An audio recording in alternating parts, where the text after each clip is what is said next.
Good morning students. हम अपनी class को इंटीग्रेशन का जो क्लास है उसको अभी हम लोग आगे बढ़ाएंगे।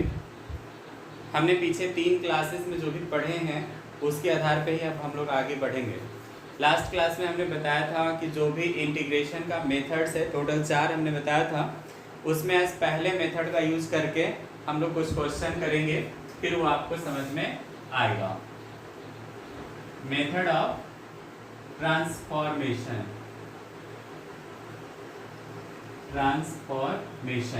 कैसे समझेंगे कि इसमें इस क्वेश्चन में मेथड ऑफ ट्रांसफॉर्मेशन को अप्लाई करना है।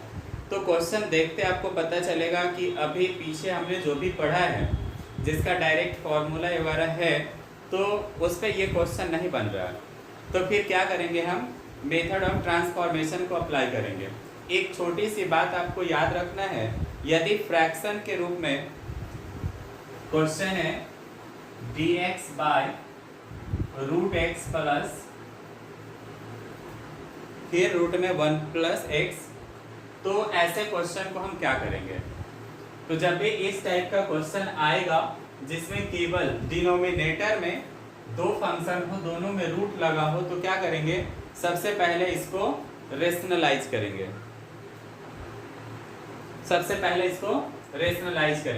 रेशनलाइज करना हमने पीछे पढ़ा है। Root x plus 1 minus x, rationalize करने का रूल क्या है कि नीचे में जो टर्म है इसके अपोजिट साइन से गुना करना है। यहाँ प्लस है तो माइनस है, बाकी सब कुछ सेम रहेगा। 1 माइनस एक्स और ये हो जाएगा root x minus 1 minus x. ठीक है, अब फिर नेक्स्ट स्टेप में क्या होगा, तो ये root x minus 1 minus x d x और नीचे में a प्लस बी और a माइनस बी का फॉर्मूला अप्लाई करेंगे। तो a प्लस बी और a minus B equal to हमने पढ़ा है a square minus B square. ठीक है, तो a square minus B square, तो रूट एक्स का स्क्वायर माइनस 1 माइनस एक्स का स्क्वायर। सॉरी, यहाँ क्वेश्चन में प्लस है, ये अंदर वाला साइन चेंज नहीं होगा, केवल बीच वाला साइन चेंज होगा। ठीक है, तो ये है root x minus 1 plus x d x by root x का स्क्वायर एक्स हो जाएगा, केवल रूट इसका हट जाएगा। फिर इसका स्क्वायर करेंगे तो इसका भी रूट हट जाएगा, 1 प्लस एक्स बच जाएगा। Integration root x minus 1 plus x d x by, अब इसका जैसे ही कोष्ठ हम हटाएंगे तो ये माइनस 1 और माइनस एक्स हो जाएगा, तो एक्स एक्स हमारा कैंसिल हो जाएगा। तो इसके माइनस को हम बाहर भी कर सकते हैं या इसके माइनस को हम ऊपर भी ले जा सकते हैं। तो इसके माइनस को जैसे ही ऊपर ले जाएंगे तो ये 1 प्लस एक्स जो माइनस था ये प्लस हो जाएगा और ये रूट एक्स जो प्लस था वो माइनस हो जाएगा, dx हो गया। ठीक है, यहाँ तक दिक्कत नहीं है। अब क्या करेंगे, अब हमने बताया था कि जब भी रूट के रूप में होगा तो इस रूट को, इसका पावर जो है वो फ्रैक्शन के रूप में हम लिख लेंगे। इंटीग्रेशन 1 प्लस एक्स और इसका पावर हो जाएगा 1/2। और एक काम और कर लेते हैं, एक स्टेप हमारा बच जाएगा। वो क्या करना है कि ये जो अलग अलग करना है वो हम लोग इसी स्टेप में कर लेंगे। dx माइनस फिर x का पावर 1/2 dx। क्लियर है। अब फिर आगे जब हम लोग बढ़ेंगे तो क्या होगा, 1 प्लस एक्स, यहाँ फॉर्मूला अप्लाई कर रहे हैं, x का पावर n, तो x के पावर n का फॉर्मूला हमने क्या पढ़ा है, n plus 1 by n plus 1। तो यहाँ हो जाएगा 1/2 प्लस 1 बाई 1/2 प्लस 1। यहाँ माइनस है तो माइनस x का power 1/2 plus 1, 1/2 plus 1 plus c।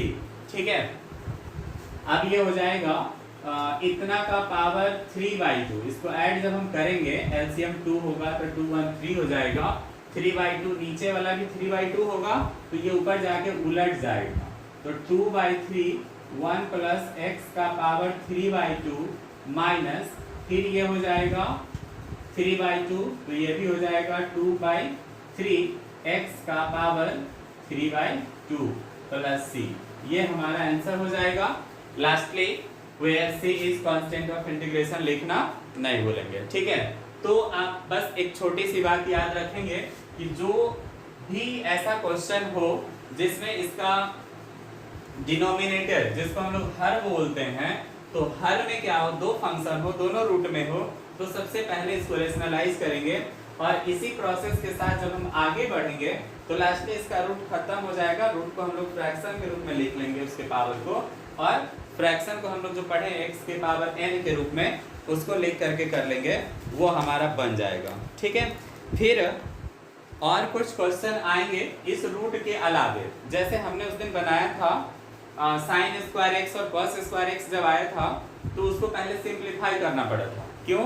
क्योंकि साइन स्क्वायर एक्स और कॉस स्क्वायर एक्स का इंटीग्रेशन में डायरेक्ट फॉर्मूला नहीं है, ठीक है। तो डायरेक्ट फॉर्मूला ना होने के कारण हमें उसके रूप को बदलना पड़ा था। तो ट्रांसफॉर्म का मतलब ही होता है कि इसके रूप में चेंजिंग, ठीक है, रहता वही चीज है, रूप बदल देना है ताकि हमारा क्वेश्चन बन जाए, ठीक है। तो इसी तरीके से हमने उस दिन लिखा था कुछ फॉर्मूला, साइन स्क्वायर एक्स को लिखा था 1/2 1 माइनस कॉस 2x। फिर इसी तरीके से कॉस स्क्वायर एक्स को 1/2 1 प्लस कॉस 2x। ये सब कहाँ से आया था? तो मैंने आपको बताया था कि इसके लिए आपको 11th का ट्रिगोनोमेट्री अच्छे से पढ़ना पड़ा होगा। यदि आप 11th में नहीं पढ़े हैं तो मेरे चैनल पे जाके 11th के ट्रिगोनोमेट्री का वीडियोस देखेंगे तो ये सारा आपको वहाँ पे मिल जाएगा। तो बस एक छोटा सा काम करना है कि थोड़ा देर के लिए समय निकाल करके 15-20 मिनट का वीडियो होगा, आप ट्रिगोनोमेट्री वाला भी देखेंगे तो ये आपका सारा क्लियर हो जाएगा, ठीक है। इसी तरीके से tan स्क्वायर एक्स जब भी हमको मिलेगा, tan स्क्वायर एक्स, तो इसको हम लोग लिखेंगे sec स्क्वायर एक्स माइनस 1। ये कहाँ से आता है? तो ये तो आप लोगों ने 10th में भी पढ़ा था, क्या, sec square x minus tan square x equal to 1। वहीं से निकल करके आता है कि tan उधर जाके पॉजिटिव हो जाएगा, 1 इधर जाके निगेटिव हो जाएगा, ठीक है। इसी तरीके से हमने पढ़ा है cosec square x minus cot square x equal to 1। ये भी हमने 10th क्लास में पढ़ा है ट्रिगोनोमेट्री में, आप लोग भी पढ़े होंगे, ठीक है। तो जब यहाँ से क्वेश्चन में cot स्क्वायर आएगा तो फिर cot स्क्वायर को भी चेंज करेंगे तो ये हो जाएगा cosec स्क्वायर एक्स माइनस 1, ठीक है। ऐसा इसलिए कि डायरेक्ट tan स्क्वायर का फॉर्मूला के रूप में नहीं है इंटीग्रेशन में, फिर cot स्क्वायर का भी डायरेक्ट नहीं है, तो क्या करना पड़ेगा, हमें इसके ट्रांसफॉर्म करना पड़ेगा, हमें इसको ट्रांसफॉर्म करना पड़ेगा। और ट्रांसफॉर्म कहाँ से करेंगे? तो वहीं से करेंगे ना जहाँ हम पीछे कुछ पढ़े हैं उसका अप्लाई करके करेंगे। तो फिर पीछे जो फॉर्मूला हमने पढ़ा है उसके आधार पे इसको आगे बढ़ा रहे हैं, ठीक है। चलिए आगे चलते हैं। आगे चलने से पहले आप इसको स्क्रीनशॉट कर लीजिए, हो गया। चलिए आगे,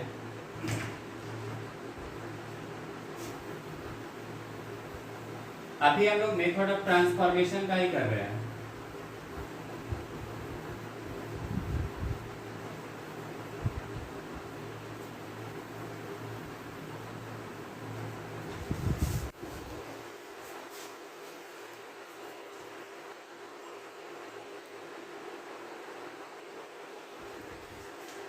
एक चीज और आप लोग पढ़े हैं, साइन 3 थीटा बराबर क्या होता है, 3 sine theta minus 4 sine cube theta. तो इसका यूज हमें कहाँ पड़ेगा? ये भी आपने 11th क्लास में पढ़ा है। Sine 3 theta equal to 3 sine theta minus 4 sine cube theta, ठीक है। अब जब भी क्वेश्चन में साइन क्यू आएगा तो उसका वैल्यू आपको इसके सिंप्लीफाई करके तब उसको लिखना होगा, ठीक है। तो अब कैसे लिखेंगे, इसको इधर लेके आते हैं। 4 sine cube theta equal to हो जाएगा 3 sine theta minus sine 3 theta. अब हमको साइन क्यू थीटा का वैल्यू लिखना है तो 4 इधर आएगा, 1/4 3 sine theta minus sine 3 theta. तो इंटीग्रेशन में हमें इसका यूज पड़ेगा, न कि इसका, ठीक है।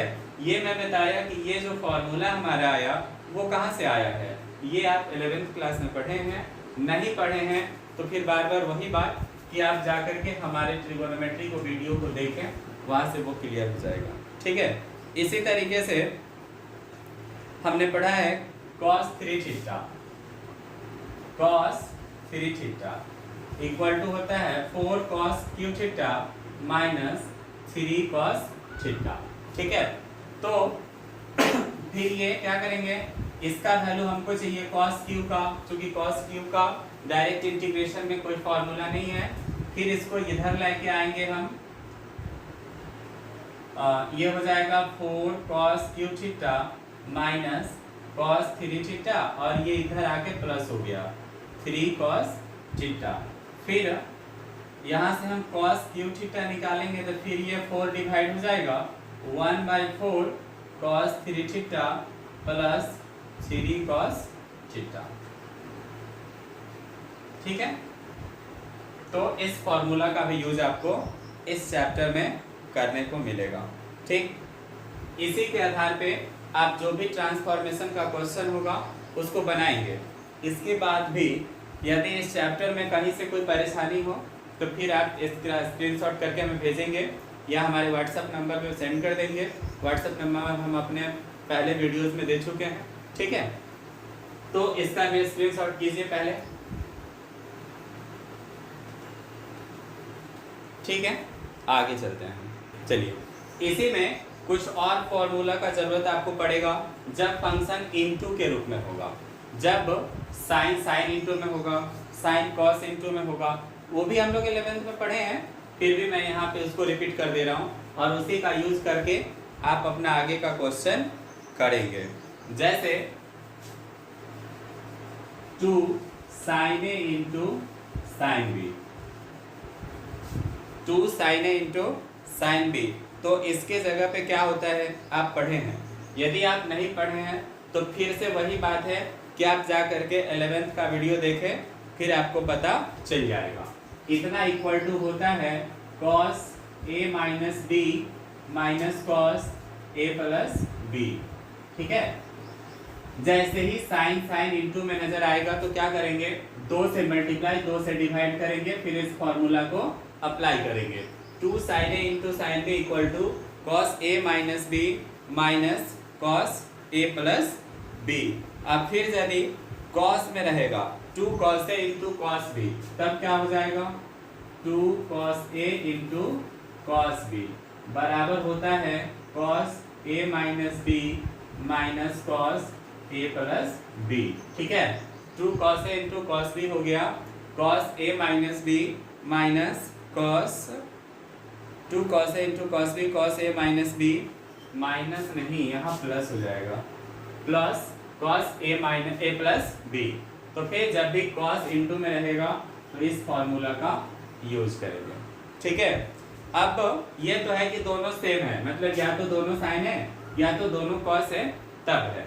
अब मान लीजिए अलग अलग है, साइन A cos B है, चाहे cos A sin B है, तब क्या करेंगे 2 sin A into cos B, 2 sin A into cos B। यहाँ पे देखिए ये दोनों सेम है, कंफ्यूज नहीं होना है, और ये अलग है, मतलब एक साइन है और एक क्या है cos है। 2 sin A into cos B बराबर हो जाएगा sine A plus B plus sine A minus B. तो फिर जब अलग अलग रहेगा तो इस फॉर्मूला का यूज करेंगे, ये हमारा बन जाएगा।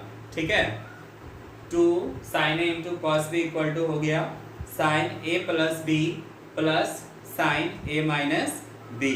अब लास्ट बचा है 2 cos A into sine B, 2 cos A into sine B equal to होता है sine A minus B minus sine A plus B. ठीक है, 2 cos A into sine B equal to हो जाएगा साइन A, सॉरी ये उल्टा हो गया, साइन A प्लस बी, और ये हो जाएगा साइन A माइनस बी। बस केवल बीच में साइन का अंतर था। साइन ए प्लस बी, देखिए 2 साइन ए इंटू कॉस बी है, तो साइन ए प्लस बी यहाँ भी है, साइन ए प्लस बी यहाँ भी है, ये प्लस है ये माइनस है, बस इतना ही का अंतर है। साइन ए कॉस बी होगा तो ये होगा, और कॉस ए साइन बी होगा तो ये होगा। अब इसमें कोई दिक्कत है तो बताइए।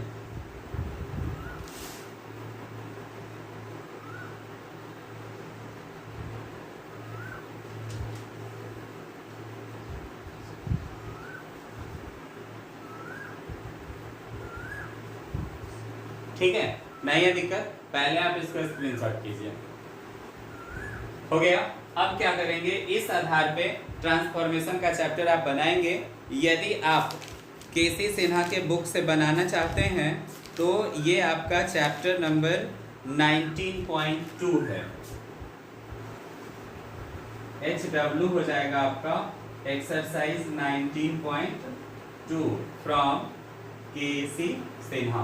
केसी सिन्हा से बनाना हो तब, एनसीईआरटी से बनाना हो फिर तो इस सब फॉर्मूले का यूज करके जो आपको एक्सरसाइज मिले वो एक्सरसाइज नंबर आप निकालिए, फिर बनाइए। नहीं समझ में आए तो फिर इस चैप्टर का 1-2 प्रॉब्लम कल मैं कर दूंगा। ठीक है, चलिए, थैंक यू।